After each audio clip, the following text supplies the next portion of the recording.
Hello and welcome to video number 3 on my 996 GT3. This is a series of videos on this 2004 996 GT3 that I bought, I don't know now, maybe a couple months back. I've done some content on the car, some driving footage. I did a video highlighting the types of repairs and sorting out that the car is going to need. In that video, I revealed that there was a real problem that was not shown in the PPI. In today's video, we're going to go through the parts, and my really good friend and mechanic, Aaron, is making another special appearance here on the channel. He's going to talk us through some of the parts that he's been able to source for this particular, we'll call it restoration or refurbishment project. So this will be a super nerdy kind of technical video, but if you're a 996 GT3 person, maybe you'll get something out of it. Aaron, let us now jump into it. You can lead the way. Yeah, so first I just want to show you, last time we kind of touched on these coolant lines and pinning, so I've gone ahead and removed the line here. I have this stuffed in here because basically all you're doing when you pin a line is you're drilling a hole, tapping it, and then putting a screw in with Loctite. So that's an example of one. There are 7 others that we'll be doing here. I'll be taking this all apart. And Will got a nice kit from SharkWorks. That includes all of these hoses, so I don't have to spend hours trying to find each part number. It's a complete kit along with O-rings that I'll need for some of the disassembly of these components. That'll be nice to use that. We'll go back with all new hoses. We'll pin everything up here. And the deal is this, man, we touched on this in the previous video, but maybe for people who didn't catch those videos, let's just like refresh them really quickly on why we want to do these rubber hoses. Like, what can happen if we don't?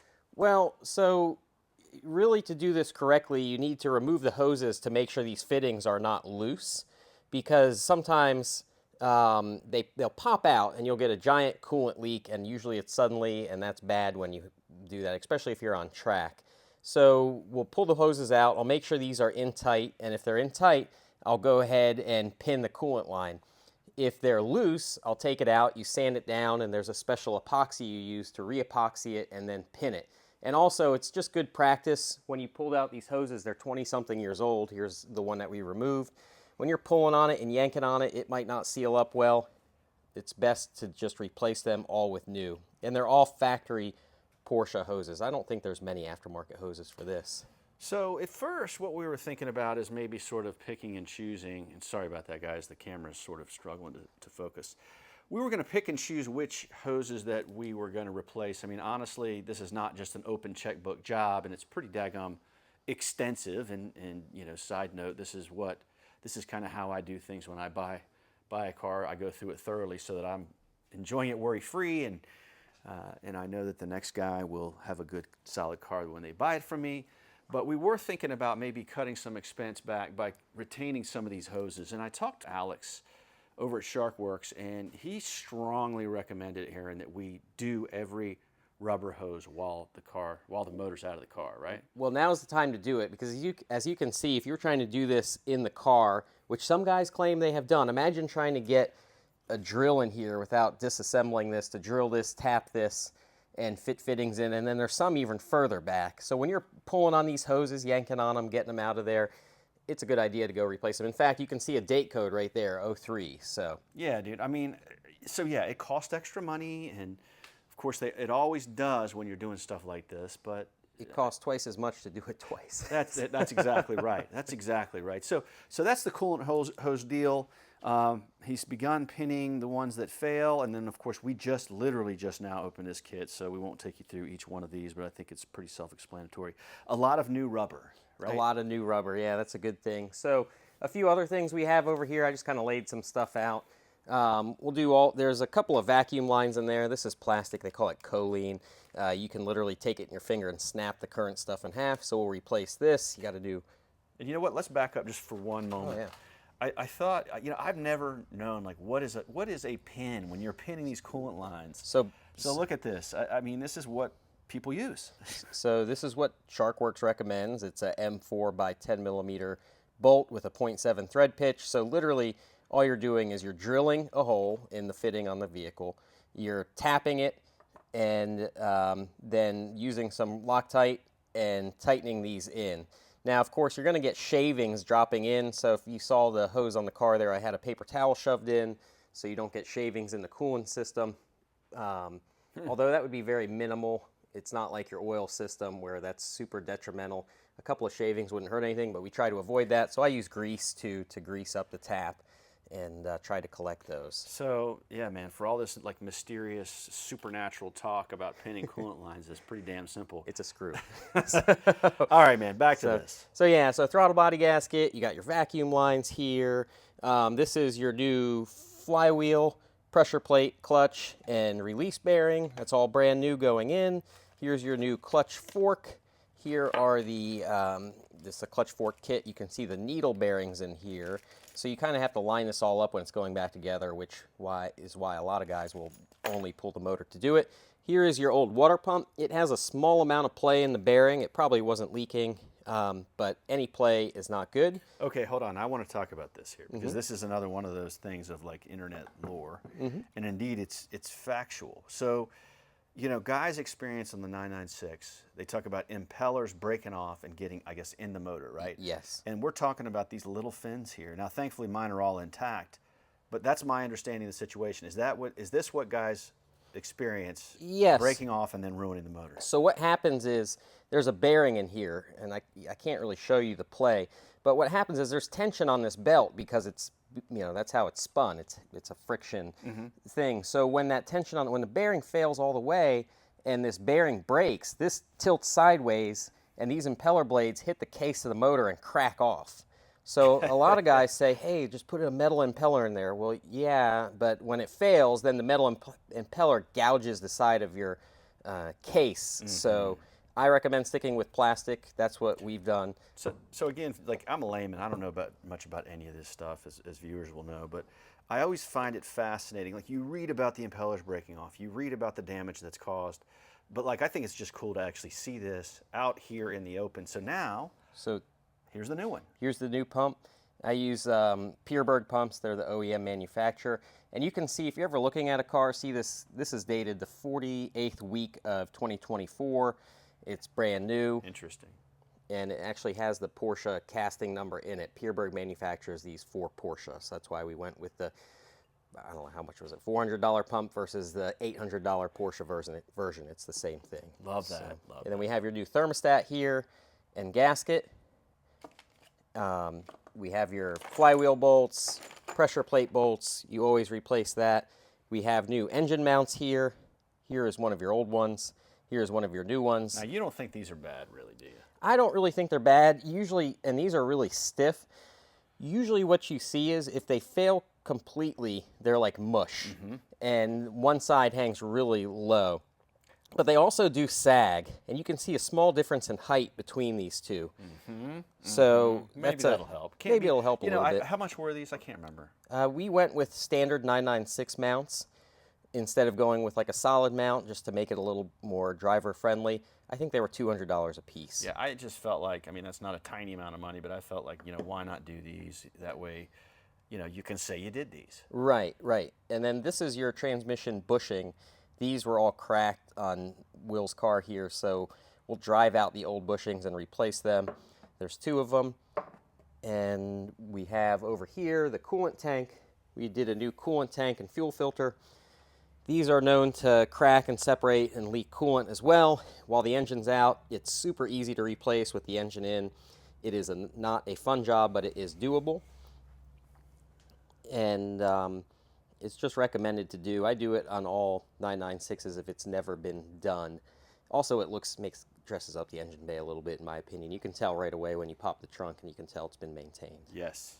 What's going on over here? So I had to remove your catalytic converters. Just makes it easier to get the water pump off. Here's your air box. That is the rear engine blade. That's what mounts the engine in the car. Okay. So there'll be a lot more parts when I disassemble the top end to pin these other lines. But this is just a general overview of what we're getting done here. Well, and I will be sharing the total out-of-pocket expense of this experience once it's all said and done. I'm gonna take a vacation. Yeah, you're gonna earn it. So here we go, guys. This is the big kind of pain point, the big gotcha, the big surprise on the car. So this is the ceramic brake rotor. This part right here to replace from Porsche new is $8,800. So you really hope that it's in good shape when you buy the car and everything's, you know, on the up and up, and that the PPI revealed that it, if there are any flaws, the PPI reveals that. Well, unfortunately, even though I got a PPI, there is a huge flaw here. So I did reach out, like the PPI shop blamed transport, and of course you get into these situations where everybody's pointing the finger at everybody else, but the new owner is sitting here with an $8,800 problem. So what we did, and please edit what I'm saying here, Aaron, but what we've decided to do is simply swap the brakes over to steel rotors. This is really interesting. The first thing I did was I lifted them up side by side. I mean, the PCCB is way lighter than this. But man, like, you know, just from a peace of mind standpoint, I'd just much rather go with a more, like an easier to replace solution. So even though there's extra weight here, who cares? So the good news is I have 3 out of 4 rotors that are actually in very good shape. And so again, the plan here, people have asked me, like, or they've recommended, hey, keep the PCCBs and put on a new part. I'm like, no, I'm not going to do that. I'm simply going to replace the whole system with steel rotors. I'm going to box these guys up, and the next person, when it comes time to sell it, will be made aware that there is one flawed rotor. Yeah. Yeah, I think that's the right thing to do, Will. I mean, when you drive these cars the way you do, especially up in the mountains and stuff, you're riding on 20-something-year-old carbon ceramic rotors, and this is like the first generation of carbon ceramic rotors. So I haven't, you know, I'm sure there's someone that's had one of these fail catastrophically and maybe caused an accident or worse, but I just wouldn't mess around with it. The brakes didn't feel right to me, and the weird thing is, I don't know what pads are on it. They do show the Porsche stamp on the pads, but they throw off a lot of dust, which most carbon ceramic cars I see do not throw off any brake dust. Well, that was the thing I noticed, man. Like, you know, I don't know much, but they report, maybe it's a better example than run this side. But like, I drove the car for 200 miles, and it was... the front is... Yeah, I mean, there was a bunch of dust on them, and so for something that one of the advantages is no dust, that didn't make sense to me. Now, I did notice there was like a lot, there was almost like, I don't want to call it rust, but maybe it was, sitting on top of the rotor on the surface. Maybe it was scratching that off. I don't know, man. What do you think, Aaron?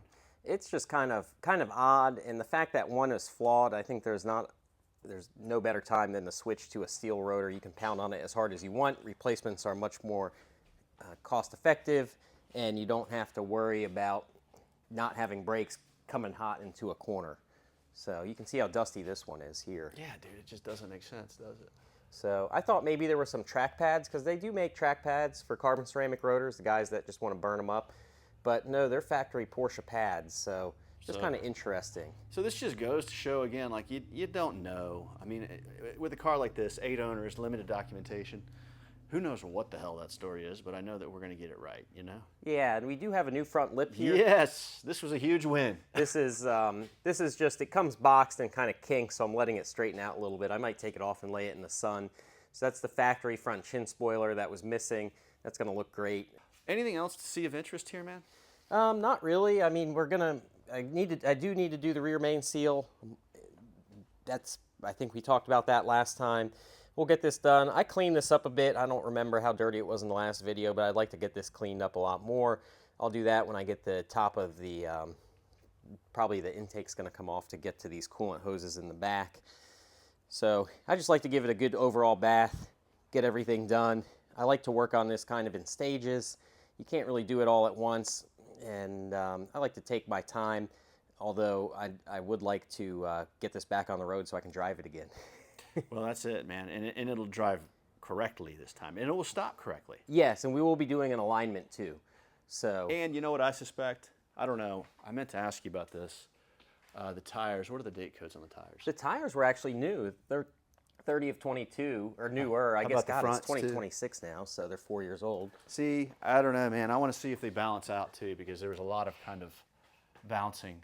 7 of 23, so they're new and they have good tread. Well, I'm kind of mentally prepared to have to buy new tires. Let's hope that's not the case.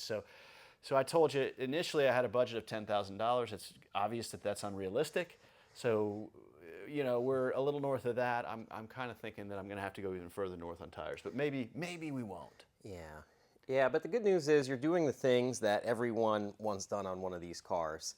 So, you know, your purchase price, I'm not sure how that aligns with the market. You're having to put more into it, but you're building value in the car, because usually the first question you get asked on a 996 GT3 or turbo is, have the coolant lines been pinned or welded? And what about the clutch? And all of these other little things kind of go in with it too. And now the carbon ceramic brakes will have that situation handled too. Well, dude, I mean, yeah, that's great for the next guy, but I'm just excited to have what so many people have told me is like the best 911 that they like the most.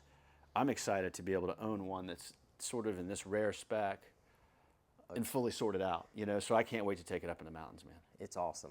All right, dude. Aaron, well, thank you. This is video number 3. I'm sure we will have several more as we finalize this project. So I appreciate you joining me, man. Thank you.